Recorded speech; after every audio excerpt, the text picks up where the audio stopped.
फिर कौन सी भौजाई रह पाई अपने, कौन सी ननंद रह पाई आज तक अपनी भौजाई के पास कि तुम रह लोगी? तुम्हारा भाई है?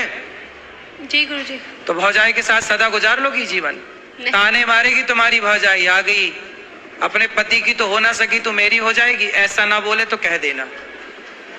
बेटा नारी का पति ही सब कुछ है ना। तुम्हारे पिता ने तुम्हारा दान कर दिया, कन्यादान, अब तुम्हारा पति ही सब कुछ है। और पति को अपने मायके वालों से पिटवाओगी, यदि ऐसा कुछ हुआ तो बहुत गलत जाएगा मैसेज। आप पति पत्नी दोनों खुश रहो, है ना। और आपको ना अपनी माँ, आज पता है जितने तलाक होते हैं, आप मानते हो इस बात को कि 95% तलाक लड़की की माँ की गलती से होते हैं? पता नहीं लड़की की माँ लड़कियों से मोह भंग ही नहीं होता। जब इतनी बात करनी थी तुम्हारी माँ को तुमसे, तो फिर ब्याह ही क्यों किया? घर पे ही रखती, अपनी बात दिन रात करती तुम, बात क्या दिक्कत थी? क्यों ब्याह किया फिर? रुको बेटा रुको, तुम लियो। इसका मतलब ये हुआ, आप मानती हो इस बात को कि बहुत सारी माताओं की गलती से, माँ की गलती से बेटियों का तलाक हो जाता है? जी। आप मानती हो? हाँ। उसमें से एक आप भी हो। आपकी जो माँ है ना, माँ कैसी होनी चाहिए? अरे माँ ऐसी होनी चाहिए कि पति पत्नी में लड़ाई हो तो माँ कहे कि बेटा ये तो सबके घर होती है, इस धरती पे ऐसा कौन पति पत्नी है जिसमें कभी लड़ाई झगड़ा ना हुआ हो? जी। सबके होता है। इसका मतलब ये थोड़ी कि माँ तुमको बोला आजा बेटा मैं देखती हूँ दामाद को मैं पिटवाऊंगी। अरे माता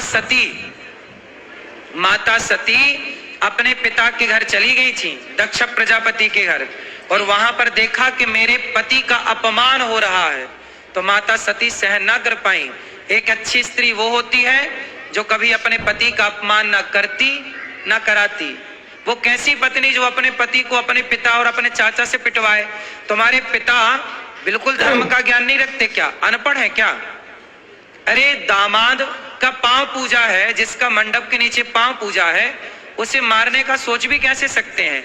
थोड़ा रिश्तों में मर्यादा भी तो रखनी चाहिए ना बेटा। ऐसे थोड़ी गुस्साई तो हाथ किस पे उठा रहे हैं ये भी तो सोचना चाहिए। भाई दामाद के पांव पूजे जाते हैं मंडप के नीचे, चाचा ने भी पांव पूजे होंगे, और आज वो चाचा आके मार के चला गया, तुम्हारे कारण तुम्हारा पति पिट गया, तो क्या ये तुम अच्छी नारी का परिचय दे रही हो? ऐसे रिश्ते नहीं बेटा। देखो पति सर्वोपरि है, स्त्री के लिए बताओ, स्त्री के लिए माँ बाप भी सर्वोपरि है, माँ भी सर्वोपरि है, ठीक है, पर अब तो आपका विवाह हुआ तो पति सर्वोपरि है ना जी। फिर तो आपके पति के साथ आपके परिवार वालों ने सही किया कि गलत किया? गलत किया। फिर आपने बोला नहीं उनको? आपने बोला नहीं अपने पिताजी अपने चाचा जी को कि तुम्हें शर्म नहीं आई? कितने साल हो गए शादी की बात कराओ? 3 साल होंगे अभी 14 नवंबर को। 3 साल में ही पति को कुटवा दिया। गलत किया ना बेटा तुमने।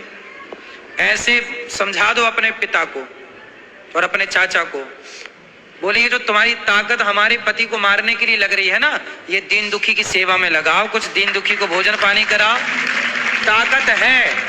रावण जैसों की लंका जल गई बेटा। ताकत घमंड तो रावण का नहीं चला। तो बोल देना अपने चाचा को और अपने पिता को, जी गुरुजी, है ना, कि मेरे पति को सुनो, आपका धर्म है कि आपको पति की तरफ खड़े होकर बोलना चाहिए, चाचा मेरे पति की तरफ आंख उठा के मत देख लेना, ये आपका धर्म कहता है। ठीक है। ठीक है। तो आप किसके साथ हो? माँ के पक्ष के पति के साथ? इनके साथ। तो पति आपके शराब पीते हैं? नहीं। गलत है? नहीं। आपको प्यार करते हैं? बस एक्सेस बोलते हैं, बहुत ज्यादा एक्सेस बोलते हैं, जरूरत से ज्यादा बोलते हैं। अभी बेटा शादी के 3 साल हुआ है।